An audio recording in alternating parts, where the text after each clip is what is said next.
Welcome back, viewers. Thank you so much for tuning in, and I really appreciate you joining me. And for those who are coming new to this channel, please do subscribe, hit that notification bell so that when I post, you'll be the first person to know. I really appreciate you clicking on this video and taking time to actually watch. My name is Patrick Tawia Matope, and on this channel, I do deliver content on social work and anything to do with practice with children and families, because that's what I do on a daily basis. And in today's video, I'm just going to talk a little bit about family time between children in care and their birth family.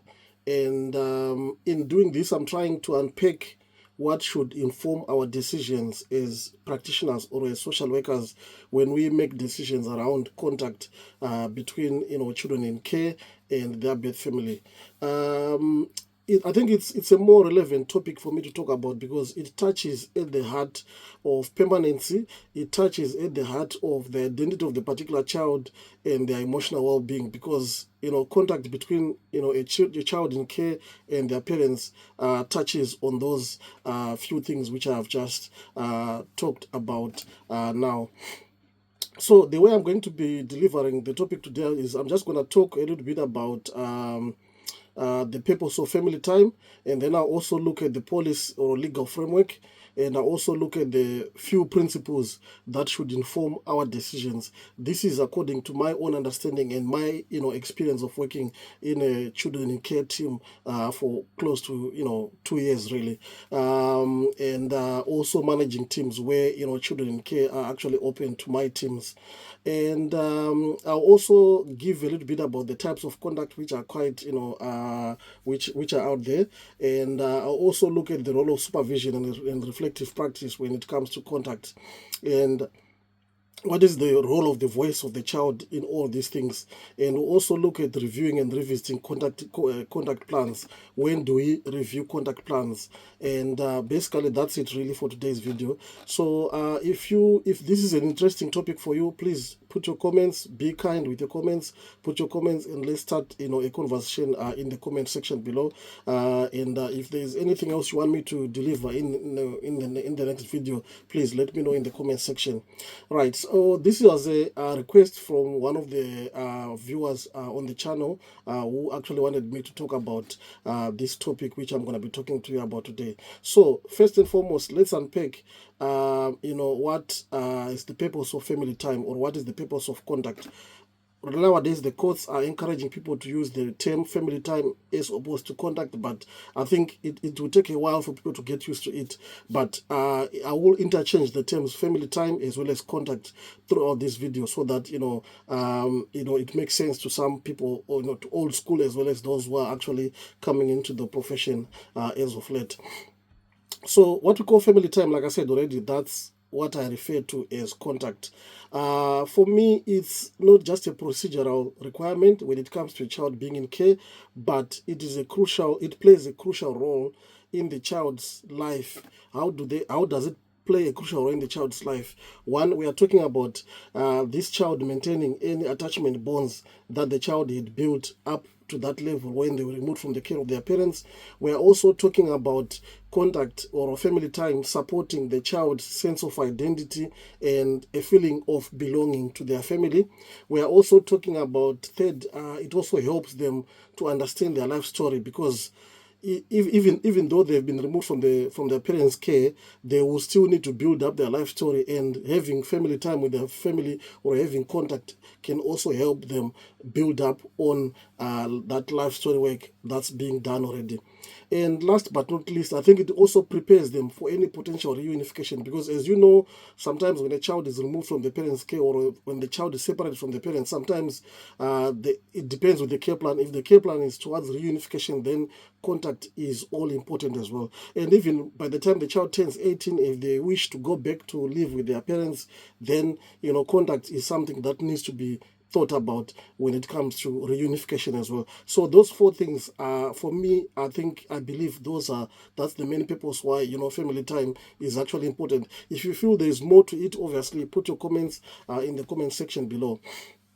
And when it comes to contact, my view around contact is that it needs always to be in the best interest of the child and not the adult's needs. It's not so contact family time is not there to meet the needs of the adults, but it's there and is supposed to be put in place in the best interest of the child. Right, what do I mean by in the best interest of the child? So sometimes a child may have gone through a seriously traumatic incident where, sometimes, he's been harmed by the parents. And if the child is of age to voice their concerns and they are telling you that they don't want to have family time or contact with that particular parent, sometimes we need to be thinking about, is this what is in their best interest? But remember, I mean, there are situations where sometimes when the children voice their concerns, we also need to look at, by not doing that action, you need to actually quickly, risk assess. By not doing that, what sort of impact is that going to be having on that particular child? But remember, the bottom line is contact, it needs to be in the child's best interest. So moving on to the next section, let me talk about the legal and policy framework. Where do we derive the need for contact? Remember, we operate under, the Children's Act of 1989, and which places the duty, obviously, on the local authorities to promote contact or family time unless it is not consistent with the child's welfare, unless if it is not consistent with the child's welfare. So remember, we always have a care plan when the child comes into care. What is that care plan saying? How is that contact supposed to be looking like? Has there been a risk assessment done concerning that contact? So we need to be looking into that as well. And remember, we also have the care planning and placement regulations, which needs to be looked into. We call them the care planning, placement, and care review regulations. So those needs to be looked into. But they also talk about family time and contact, between the children and their parents. And those regulations also emphasize the need for contact or family time to be included in the child's care plan and to be reviewed when that care plan is being reviewed. So last but not least, obviously, when you talk about contact, remember a child who is in care will sometimes, depending with the circumstances, if the local authority has got an ICO or a full care order, it means that case has gone through the courts, and sometimes the care plan from the courts will determine how that conduct needs to be looking like, especially when there is an interim care order, and that conduct can still be reviewed if it's an interim care order. But if there is a full care order, then that conduct can be reviewed within the care review. We actually call them the LAC reviews, looked after child reviews, or CLA reviews, child looked after reviews. So the ROs are also there to chair those meetings and to actually determine whether this conduct is actually meeting the needs of the child, or is it in the child's best interest. And obviously all the other professionals who will be attending that meeting as well will be contributing to those decisions being made. And remember, it needs to be purposeful and it needs to be reviewed regularly. So those are some of the most important things to be mindful of when it comes to family time or contact. All right, so let's talk about the things which should inform our decisions as social workers when it comes to contact planning or family time planning. Let's talk about child-centered decision making. What do I mean by that? What does the child want, and what does the child, how does the child feel about family time with their parents, or with the other significant others? It may not necessarily be parents. It could be aunties, uncles. It could be siblings. What are the views of the child? What does the child want to see happening? You need to be asking those questions. So when it comes to the child's views, remember, if we're talking about a toddler or a newly born baby, they may not be able to, voice their views, but remember, you need to be guided about what is in their best interest. And when you talk about children who are able to voice their views, you need to be looking into what are their views, what is the voice of the child when it comes to issues around conduct and family time. And also, you also need to look at how does it affect their emotional and behavioral well-being. Are they coming back distressed from contact? Are they presenting to be not to be involved in this exercise or in this this contact which is going on. So you need to be looking at all those things as well. Or you also need to understand, do they understand what is the purpose of that particular contact? So you can derive all those answers from the direct work that you would have done with the child, and also looking at the history of the child. What were their views previously? Why have their views changed all of a sudden, and all that? You need to be looking into all those things.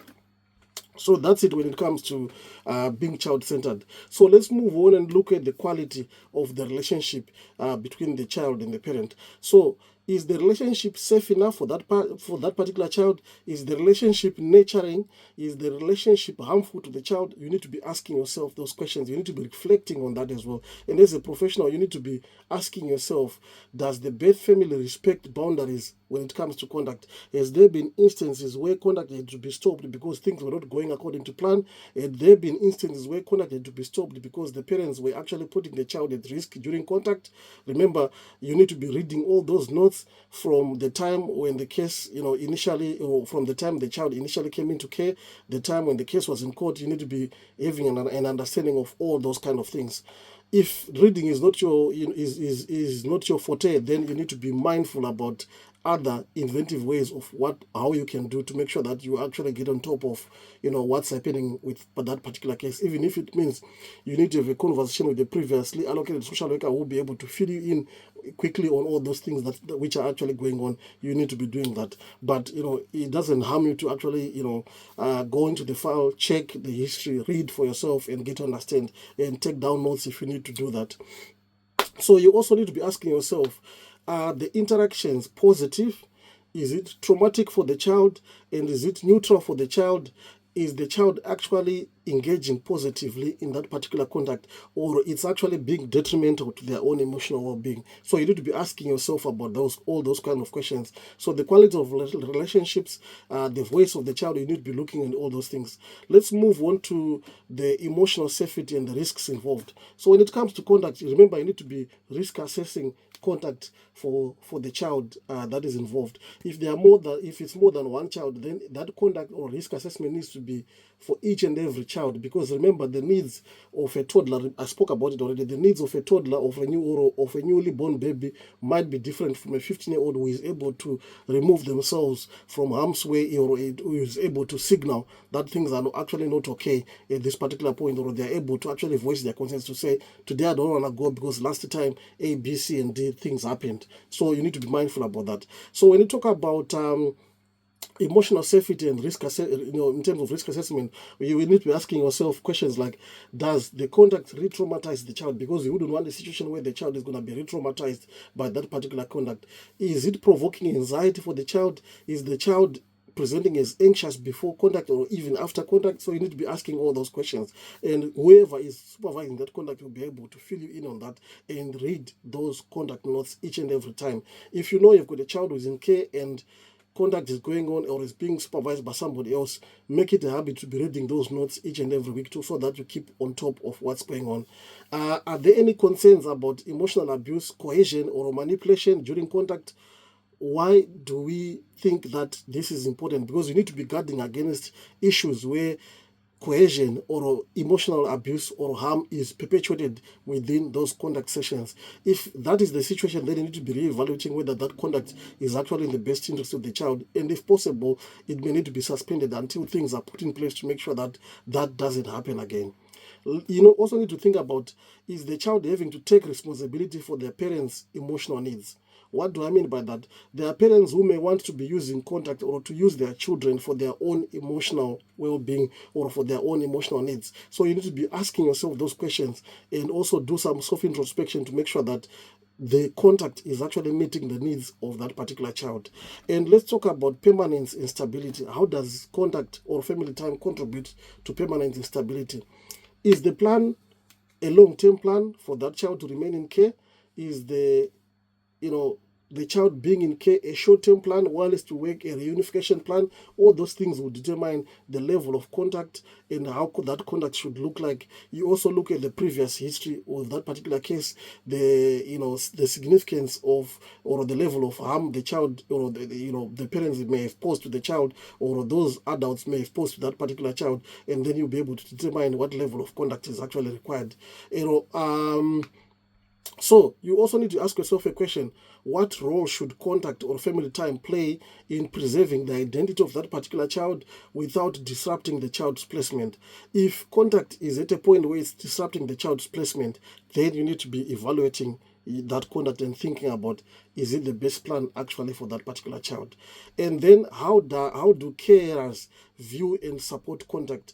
What feedback are you getting from the carers of that particular child when the child comes back from contact? What are the carers telling you about how the child presents when they come back from contact? So you need to be thinking about all those kind of things as well. And then let's talk about the child's developmental stages. I spoke about this already. I may not be able to keep on repeating, because remember, I spoke about if a child is a toddler or a newly born baby, their needs and the needs of a child who is 16 or 15 may totally be different. So you need to be thinking, about, okay, if, let's say, for example, a toddler's needs and the ability to cope with that particular contact differs from those of a teenager, like I said already. And you need to be thinking about, are my decisions evolving as the children are growing? Because remember, at the bottom line is, contact is not static. So it's not going to be cast in stone to say, okay, it's twice a week, 2 hours each and every time. That's it. Contact is not static like that, because remember, there are some specific celebrations that the child may need to also do with their parents. For example, birthdays, for example, Christmas is New Year, or if it's other events, significant events in their religious calendar, Ramadan, whatever it is, that, or Eid, all those kind of things that you can think of. Remember, you can also look at contact to make sure that it actually fits to the needs of that particular child. So you need to be thinking about the developmental stages of the children as well. And then looking at the practicalities of contact. If a child is actually having contact with a parent at a distance which is like 1 hour away from where they are living, and they are supposed to be in school, maybe finish school 3 o'clock, then drive an hour to go to contact, get there 4 o'clock, have contact for an hour or two, and then drive back again, you can't surely expect that child to be having that contact 3 times a week or 2 times a week. That's just going to be too much for that particular child. So you may need to think about, can this contact be held over the weekend, where the child may actually travel in the morning and have a couple of hours or three with the parents, and then drive back without any hurry of saying we need to be getting home before it's dark or something like that. You need to be thinking about the practicalities of how this contact should be looking like, because at the end of the day, remember, it needs to be child-centered, it needs to be child-focused. And the other thing also you need to be thinking about uh, is the conduct happening in the way that respects the child's schedule? Is the conduct, because remember, it's about the conduct, it's not about the parents. It shouldn't fit the needs of the parents. If you see your conduct is actually fitting the needs or the schedule of the parent, then you need to be asking yourself, is this for the child or is this for the parent? Because remember, at the end of the day, it's about the child. Your eyes as the social worker looking at the child needs to remain on the needs of the child. You need to be focused on the child. Is it happening around their schooling time? Is it happening around their routines? Because, for example, if they are going to go and play tennis, you can't then say, because you can't go and play tennis because you need to be having contact. So you need to be thinking about, like I said earlier on already, I gave an example to say, you may need to start to think about, is this contact worthy to be having during the week because of activities or routines or schedules of the child, or this contact needs to be over the weekend? So you need to be thinking about all those kind of things. You also need to consider whether this contact is held in a safe and comfortable place, child-friendly environment. If it's going to be a contact center, is that don't just say because it's written contact center you think it's going to be fit. Go in there, go and check whether they've got enough toys for the child to play with.